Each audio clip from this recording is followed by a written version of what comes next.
All right. Matthew chapter 5 is where we are continuing. We are in an 8-week series on the Beatitudes. And in Matthew chapter 5, we come to the third Beatitude here in verse 5. So I'm going to begin reading in verse 1. And we are going to stop at verse 5 and then focus our attention on verse 5 this morning. So seeing the crowds, Jesus went up on the mountain, and when he sat down, his disciples came to him, and he opened his mouth. This is verse 2 of Matthew chapter 5. He opened his mouth and he taught them. So the them was both his disciples and the crowds who had gathered to hear Jesus preach. And he sits down, he takes an official posture of a rabbi, authoritative stance, and he says, verse 3, "Blessed are the poor in spirit, for theirs is the kingdom of heaven." Verse 4, "Blessed are those who mourn, for they shall be comforted." Verse 5, "Blessed are the meek, for they shall inherit the earth." Several years ago now, my junior year of college, I bought a motorcycle. It had always been a dream of mine. I first started wanting a motorcycle when I saw the original Top Gun with Tom Cruise, and he had a CBR, and he would drive, to the Air Force base or the Navy base where he was a Top Gun. He was in fighter weapons school, fighter pilot school, and I saw that motorcycle. And I was young. I had to have only been 6-7 months old, because I'm not that old now. I'm kidding. Thank you. But I saw that motorcycle and I dreamt, ate, slept, and breathed motorcycle. So my junior year of college, I'd saved up every penny I'd made one summer working, and I went and paid cash and bought a motorcycle. So between my junior and senior year, I had a good friend that lived about 30 minutes away from my house, and I would drive my motorcycle down this 4-lane road to see my friend very regularly. Well, I was, who's very conscious of the speed when you're on a motorcycle and you're a junior in college, and so I wasn't. And I got well acquainted with all of the speed traps between my house and my friend's house. Well acquainted, unfortunately. And there was, in fact, 1 week where I got pulled over twice in a 3-day period by the same officer. And no, it was back-to-back days. I got pulled over one day. The very next day, I got pulled over by the same guy. And he comes up to me and he says, "Didn't I pull you over yesterday?" I'm like, "I got no excuses." "Yes, you did."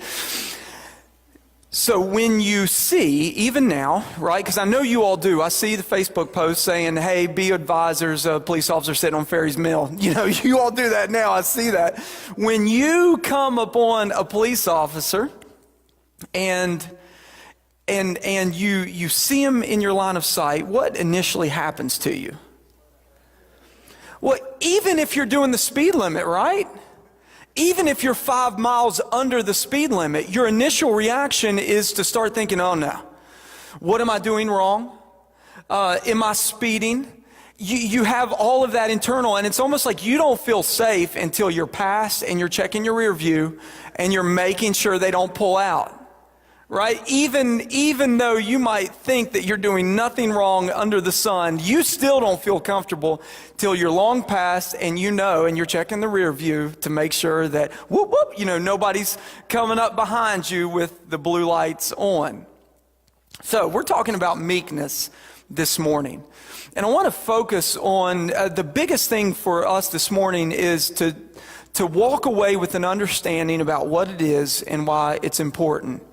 Now, in many respects, I think that when you think about that illustration about passing a police officer, he's doing nothing, right? He's just sitting there. Now, he might have his radar out, he might not, but he is simply sitting there, and then you see him, and then you start to process everything that you might be doing wrong. And you have this healthy sense of, I'll use the word fear, awareness, understanding, acknowledgement, all of that stuff that you're processing in your mind. Now let's just go ahead and assume that he pulls you over and you roll your window down. Now I knew the drill. I learned it. You mean license, registration, proof of insurance. I have it already. There you go, officer. But what happens with many of us is we go through this litany of do you know what you were doing wrong? No, I have no idea. You were doing 30 over the speed limit. What do you mean? So you start to think about your defense. What am I going to say when he comes up to the window? All right? That's usually first step. If you're not acquainted, take notes. You may need to know this in the near future. So you start to think about your defense, right? And then maybe you come up with an explanation. I've always thought I would love to do I've got to use the bathroom really, really bad. Can you cut me a break? It doesn't work. Don't try it. All right, but you start to think about, listen, I'm misunderstood. You don't understand that I was running late for a meeting, or, I've got to get home, or I've got to get, none of it matters. So you start to think about your defense and your explanation, and then you feel misunderstood. Like if you were in my shoes, officer, you would let me off the hook right now because you would know that my situation demands me to be going over the speed limit. Like we usually go through, in some form or fashion, that litany, which is the opposite of meekness. So let's talk about what meekness is and why it's important, and then we're going to look at some text here this morning. Is what is meekness? Now I want to give you a definition. This comes from Martin Lloyd-Jones, who was a preacher in the 20th century in England. He's written a very long book on the Sermon on the Mount called Studies on the Sermon on the Mount. And this is what he says, a definition of what meekness is that meekness is a true view of one's self that expresses itself in both attitude and conduct. Now, attitude and conduct are important because what we are learning about the Sermon on the Mount is that this is character. This is essence. Poor in spirit, mourning sin. These are the first two Beatitudes. And now meekness. These are not first and foremost something that's outside of us.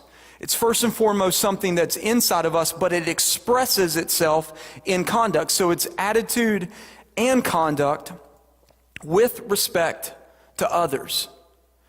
So meekness is a true view of oneself. So let's think about it. So Jesus has given us the definition that keeps building on what the good life is, what the happy life is, blessed. What the blessed life is. And it runs complete opposite to our world, to our culture, to our society, to typical definitions.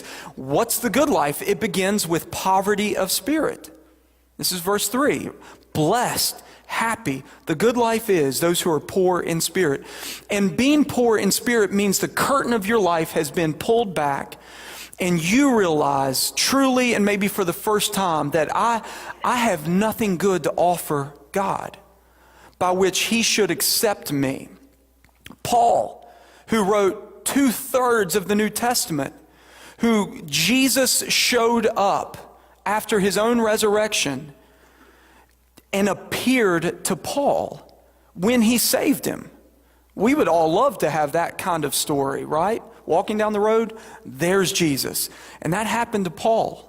Because Paul was a murderer. He was at least complicit in the murder of Christians. He was trying to root out Christians because he was a good Jew who felt and believed that Christians were heretics. They were worshiping someone as God who wasn't really God, and God showed up.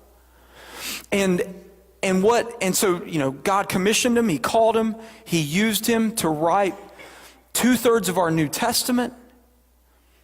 And in the course of all of that, Paul was a very meek man.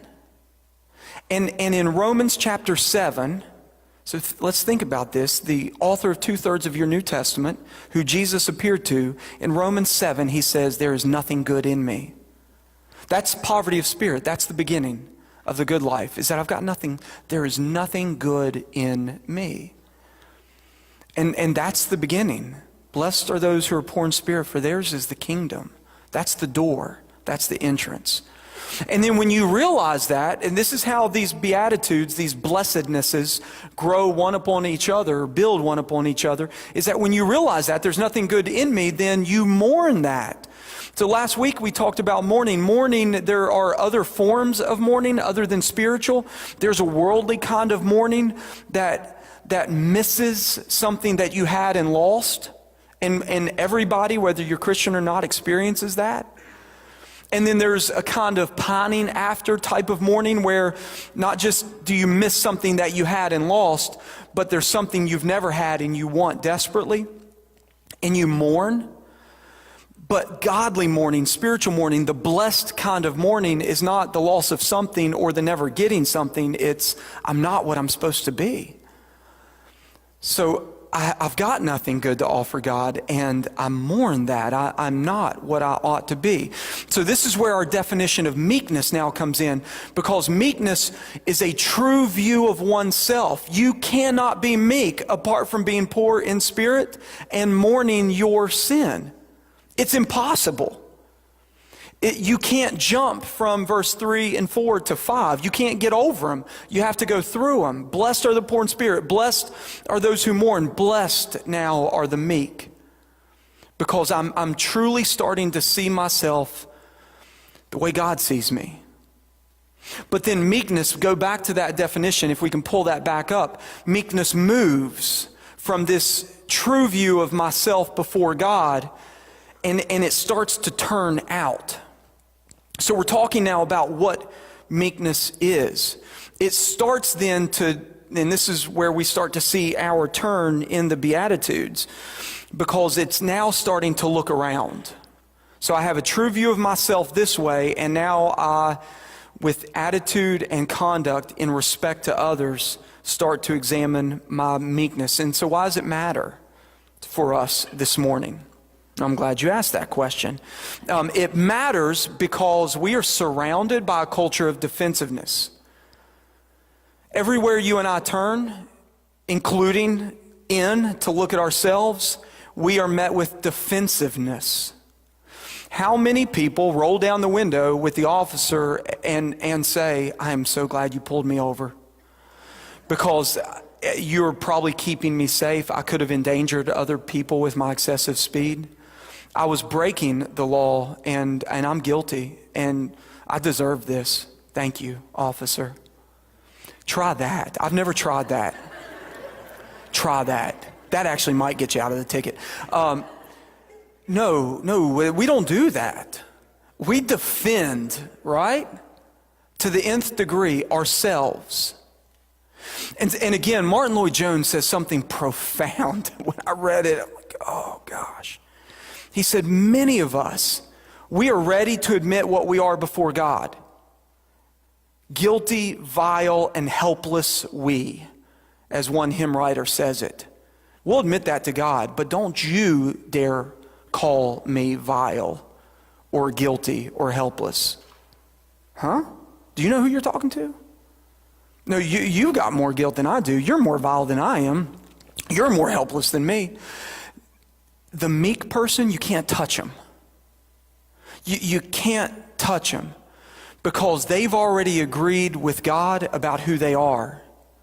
And so when you bring that to them, they've already acknowledged it to Him. And they're going to agree with you. You're right. So we're surrounded by a culture that does not do that. That defends self. I will defend myself to my dying days. I'm in the right. How dare you? Defensiveness takes a lot of different forms. We're going to talk about it more deeply here in a few minutes, but it includes trying to intimidate others, to kind of preempt the attack. It includes withdrawing yourself, right? Because it's a protective mechanism. If you remove yourself from community and relationship where you might get exposed, and so you retreat, you withdraw, and it's defensiveness. Defensiveness blames others. I'd have never done that if you hadn't done, whatever it is. It blames, it interrupts, cuts it off at the pass, the accusations that are coming, and you short circuit it. You interrupt. You counterattack. And you know, this is, one of my favorite proverbs says, blessed are the wounds of a friend, but an enemy multiplies kisses. That's the King James Version. And I love that proverb. It's Proverbs 26:16, I believe. 26:8, 26:16, somewhere in that ballpark. But blessed are the wounds of a friend. A friend will tell you what you need to hear, but an enemy will multiply kisses. Sometimes I think the reason that we don't approach people is because we expect and anticipate the defensiveness. And because we're defensive and don't want to be counterattacked, we don't go in love regardless of the cost or the consequences. And we just anticipate. If I'm going to say something to somebody, they're going to respond with all of their reasons about why they're right, why I'm wrong, why I shouldn't have said that to them. And so we counterattack in defensiveness. We guilt trip people. It's a form of defensiveness. We justify ourselves. We explain. Well, if you only knew. We explain it away. We rationalize. We plead. These are all forms of a culture of defensiveness that's in us and around us. Why does meekness matter? Because we are inundated, bombarded, surrounded by defensiveness. Why does meekness matter? Because you will always be misunderstood. You will always be misunderstood. At the beginning of Psalm 139, which is a psalm of David, who is the king over Israel, in Psalm 139, David says, "O Lord, you have searched me, and you have known me. You know when I sit down and when I rise up. You, O Lord, discern my thoughts. You search out my path, my lying down, and you're acquainted with everything, with all of my ways. Even before I speak, you know it. You hem me in behind me, before me, you lay your hand on me. Such knowledge is too wonderful for me." You are always going to be misunderstood. The only person that truly understands you is God. I don't know with certainty that you truly understand yourself and all the motivations and all the thoughts and all the complexities of what makes you you. There's only one person that knows you and understands you. So you're always going to be misunderstood. Why is meekness important? Because you live in a world where everyone, including yourself, is going to misunderstand you. But God does. And lastly, why is meekness important? It's because you never are going to do everything right. So not only do we live in a culture of defensiveness, not only are we going to be misunderstood, but you're never going to do everything right. There was only one person who did. Spotless Lamb of God was He. That was Christ. He alone had perfect motivations for everything that He did. He alone did everything that He was supposed to do. He alone was perfect and right in all that He thought, in all that He said, in all that He did. And that's not you. So why does meekness matter? Because you will not do everything right. So what is meekness? It is a true view of oneself that expresses itself in attitude and conduct with respect to others. Why does it matter? All right, so let's move on then. So let's talk about some examples of meekness. Blessed are the meek. Well, who are they? Let me give you a couple examples. Meekness. Look at Numbers chapter 12. If you don't want to flip there, I want to read briefly an account in Numbers chapter 12, because there is somebody that's described in Numbers chapter 12 as the most meek person on the earth. Now in Numbers 12, there's an account that's happening, and it's with Moses. Now Moses had a brother and sister-in-law, Miriam and Aaron, and in Numbers 12, there's a conflict. Miriam and Aaron are coming to Moses, and they're speaking out against him because in verse 1 it says there was a Cushite woman whom Moses had married. And in verse 2 they said, "Has the Lord indeed spoken only through Moses?" They're claiming authority. "Has He not spoken also through us?" And what happens then is God hears it. This is Numbers 12, verse 2. And in verse 3, it says, the man Moses was very meek, more than all the people who were on the face of the earth. And suddenly the Lord said to Moses and to Aaron and to Miriam, come out, you three, to the tent of meeting. Now, if you've ever had kids that are fighting and you've ever, corralled them and said, listen, need everybody to get downstairs right now. Those kids know, we just been called to account. We got the meeting with mom and dad.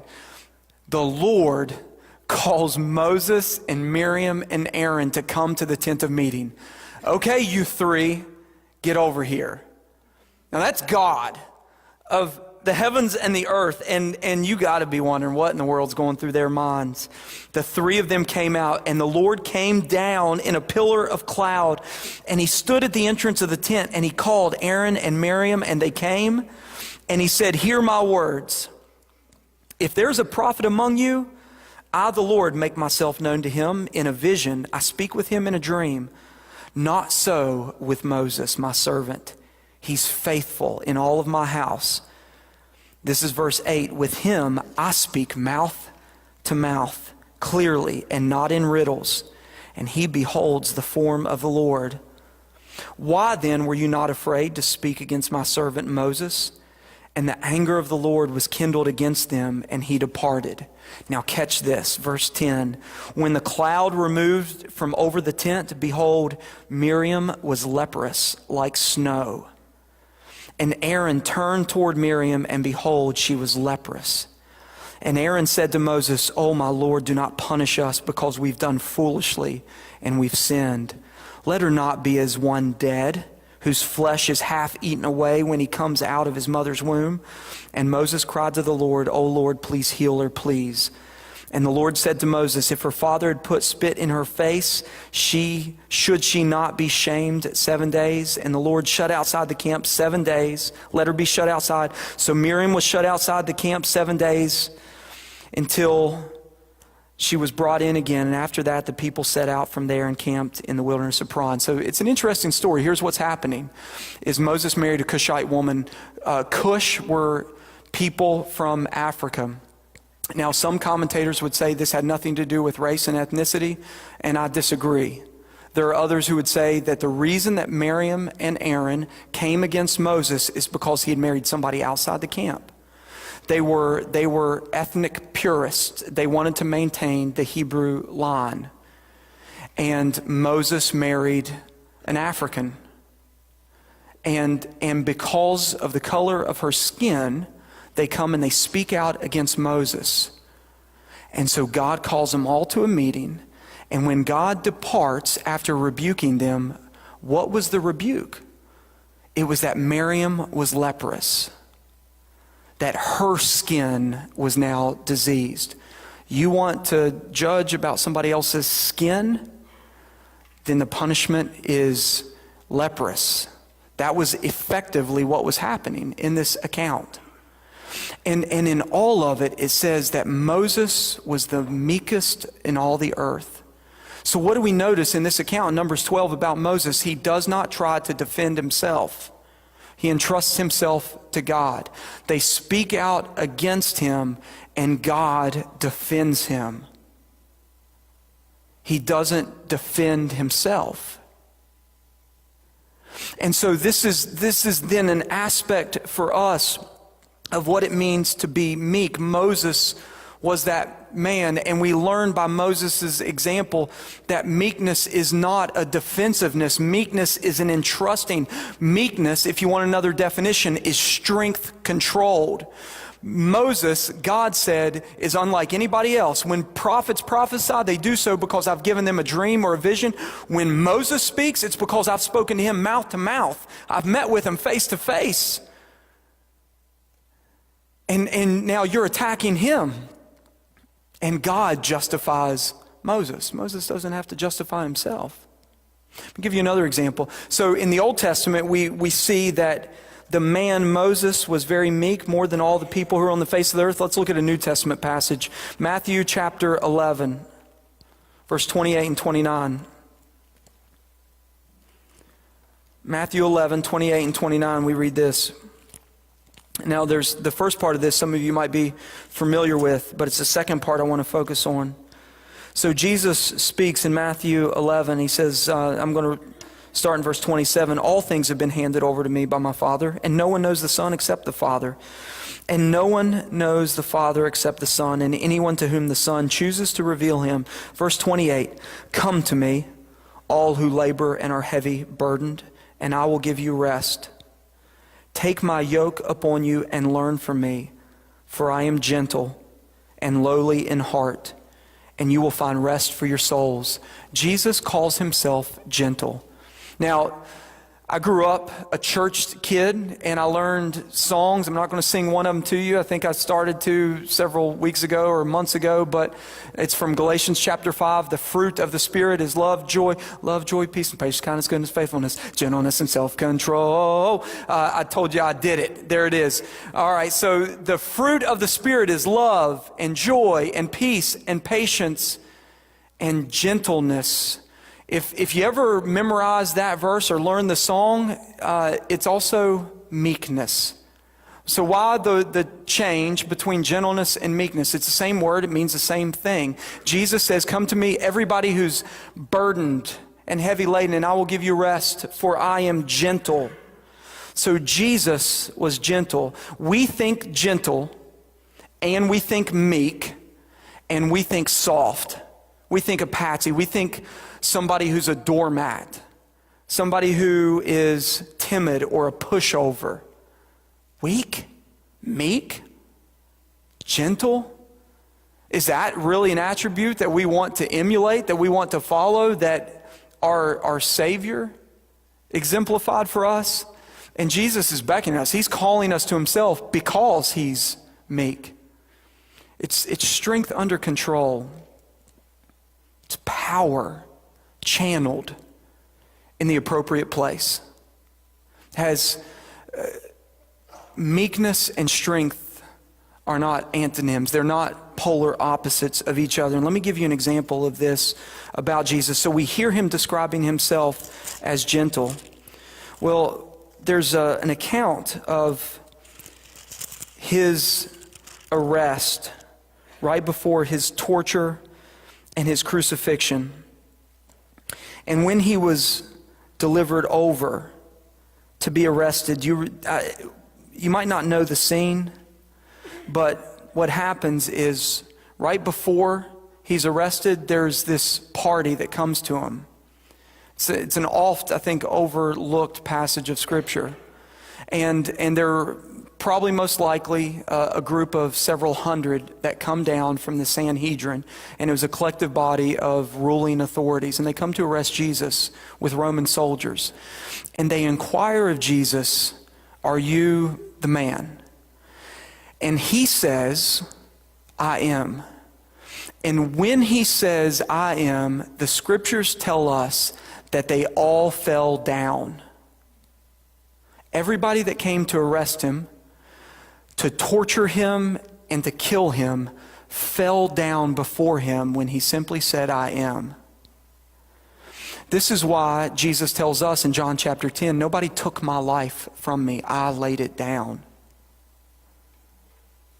He laid his life down. The one person in all the world that had more power than anyone else submitted it. And even in his arrest, people bow before him. They couldn't touch him unless he allowed himself to be that. And so Jesus himself is meek. He could have crushed them. We know from the Bible that he could have, with a word, summoned legions of angels, tens of thousands of angels to come and do his bidding, and he did not. He was meek. So, moving on then, we see the what and the why of meekness and examples of meekness. But what do? What does this look like for us?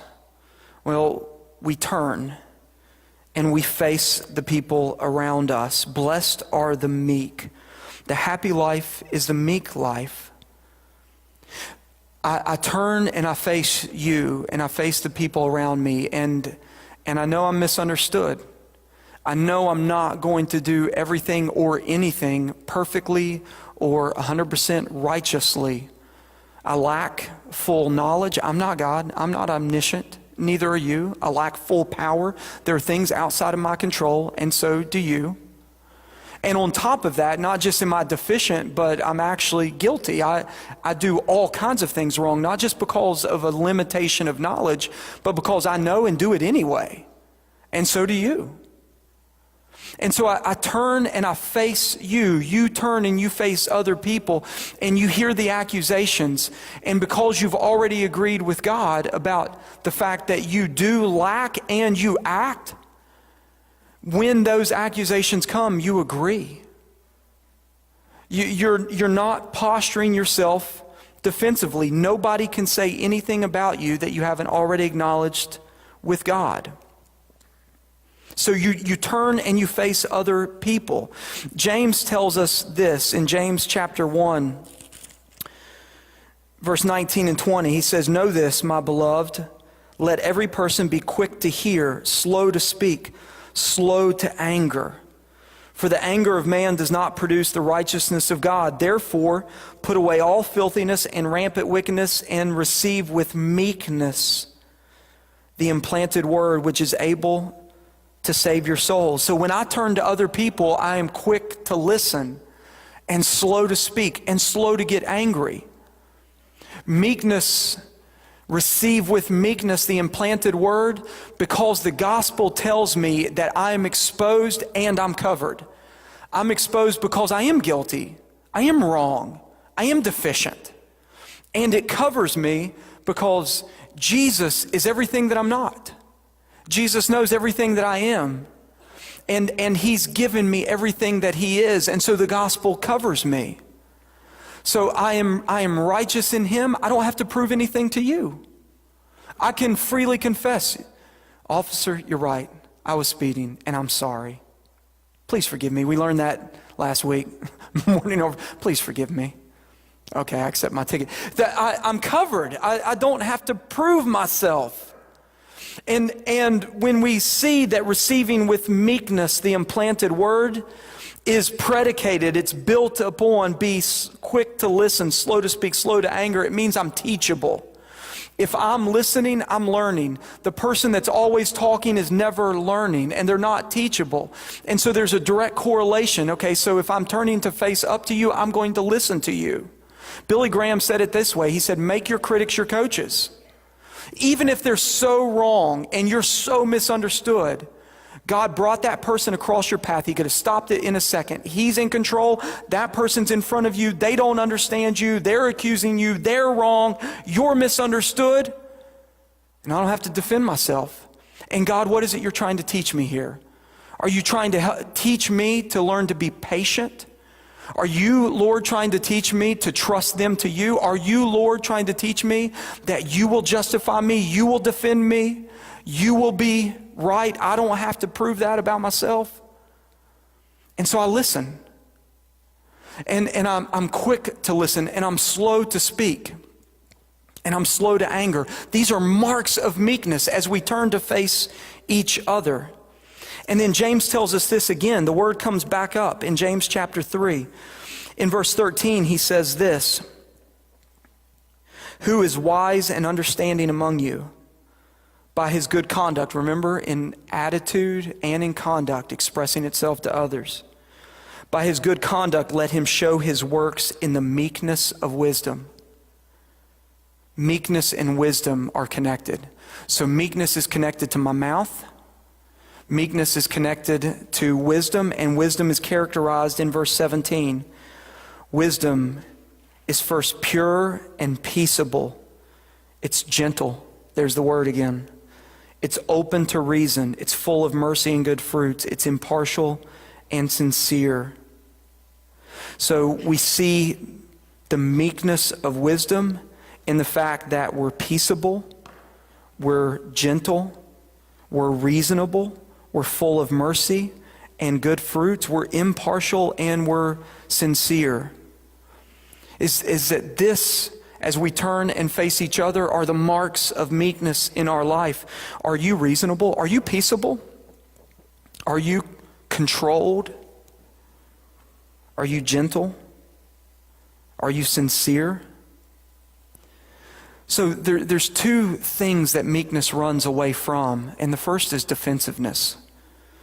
Meekness flees from it because there's nothing to defend. John Bunyan, who is the author of The Pilgrim's Progress, said this. There's a quote, and I love it. He says, "He that is down need fear no fall." He that is down, poverty of spirit, mourning sin, meek, doesn't have to fear being brought any lower. And ultimately, when we are not meek, when we are defensive, it's because we fear a fall. Either your perception of me, your opinion of me, my position, my status. I fear a fall. And so I defend. He that is down need fear no fall. So that's the first thing that meekness does. When we turn and look at each other, we flee from defensiveness in meekness. The second thing is declaring our goodness, our rightness. I want to show you a quick little video that I think is a great illustration of this. If you hadn't seen that video, that's Joshua Bell, who's one of the top 3 violinists in the world. He was playing a Stradivari violin that's estimated worth of $3.5 million as thousands of people walked past him. He did that for 45 minutes. There were 7 people that stopped to watch, 1 person who knew who he was. And meekness does not try to declare. Meekness doesn't defend, nor does meekness declare. Paul said in Galatians chapter 6, verse 14, "Far be it from me to boast in anything except the cross of Jesus Christ." The antithesis of meekness is a boasting. It's telling everybody how good you are. It's trying to convince everybody how right you are. It's hitting your chest and patting your back and wanting to make sure that ears are listening, that eyes are watching. Thousands of people walked past one of the top 3 greatest violinists in the world playing a $3.5 million violin, and he never said, "Stop. Hey guys, watch me. Do you know who I am?" And certainly if they had, that place would have been packed. There was 1 woman watching. 7 people stopped. 1 woman stood. And meekness knows that everything that we're doing, it truly is before an audience of 1. And I don't have to declare myself to you. That's the definition of meekness. It plays itself out in service. I think 3 ways primarily: in your home, in your work, and with your church. In your home, we have 4 children, and every time that I'm alone with them for an extended period of time, I appreciate my wife so much more for everything that she does. And when that happens, I think, oh my gosh, I got to get to work. There's got to be something. This is preacher talk. It's hyperbole. My kids aren't that bad, but you know what I'm saying. Like, oh my gosh, I realize how many things Sarah does that she doesn't get lauded for or applauded for, that flies under the radar. Meekness doesn't say, "Hey, let me tell you about everything that I'm doing." It's not seeking that kind of attention because it's not doing it for it. It doesn't declare, it doesn't defend, it doesn't declare. Meekness in your workplace. Have you ever been misunderstood? Has somebody ever taken the credit for the job that you know that you did? Meekness doesn't run behind and say, "Wait a second, I'm the one that did that. I need the reward. I need the praise. It doesn't do that. Meekness submits itself to God and is willing to be misunderstood and doesn't try to present itself. And in the church, we have so many people here, our children's workers right now, our nursery workers, our ushers, greeters, people putting out the signs and bringing them back in, people checking in the kids, people making coffee and hot chocolate and preparing all the things that we enjoy on a Sunday morning, people picking up trash that was left in here around the facility, people taking care of the grass and the grounds. I could keep going on and on and on and on. Meekness Meekness in service, home, work, and church doesn't present itself as slighted when there isn't a recognition, because it's not doing it for the recognition. And meekness is not trying to declare. Meekness is knowing that there's an audience of one, and we've already agreed with him about what we are. So we're not trying to prove anything to him. So I'm not trying to prove anything to you. The last thing about meekness, and we'll end here, is that the promise is the meek will inherit the earth. All right, this is the last part of Matthew 5:5. So why is meekness the good life? Is because they shall or will inherit the earth. There is a now and a not yet about this. As we talk about these characteristics, the now, and I love what Paul says in 2 Corinthians chapter 6. He says this in verse 10, we are sorrowful, yet we're always rejoicing. We are poor, yet we are making many rich.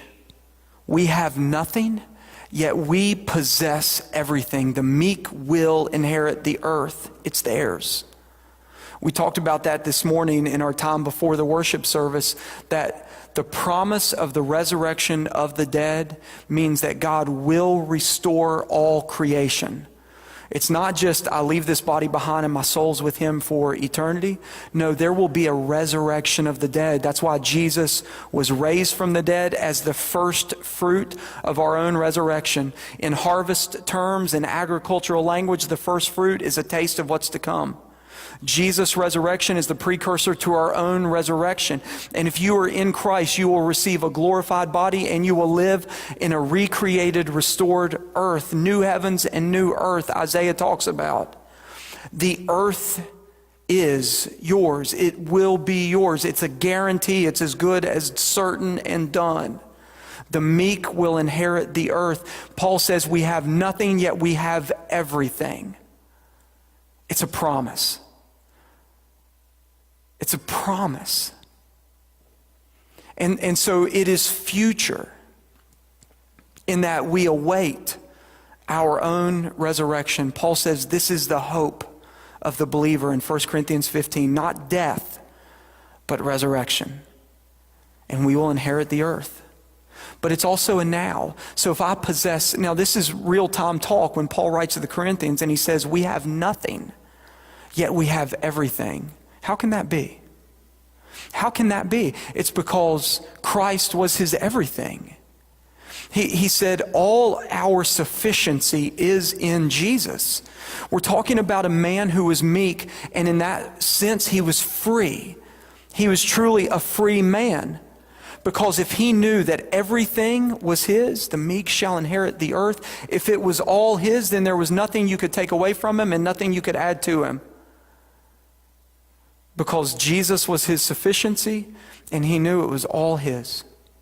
And whatever was coming was from the good hand of God. And he had trust in that, in his hand and his plan.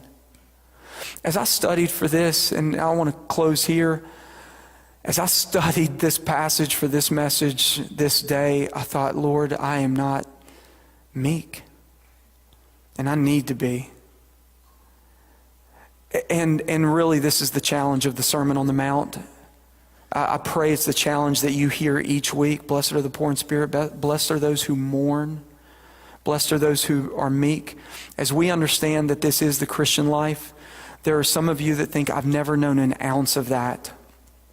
And I think for you, the call is to believe on the Lord Jesus. If you've never experienced a taste of it, it's a test or a tell that you don't know Christ. If you've experienced it, but you also see the lack in it in your life, then I think it's a simple prayer. God, would you make me meek? Would you help me? I defend myself so much and I know it's wrong. I want to declare myself so much and I know that it's wrong. And that shows a lack in you. So when there's a lack in you, it shows your need for Jesus and your need for Jesus to make you more of what you're not. And so that's just a simple prayer. God, would you help me to be meek? I know there's a lot of that lacking in me, and that's been my prayer this week. As I've looked into this text, God, I'm looking at a man who's so deficient in meekness. Please, Lord, help me to stop defending myself and stop trying to declare myself to others. I want to invite you to do that this morning. That's your invitation. And as I give you a few moments to pray, I'm going to close this as the band comes up. Let's pray together.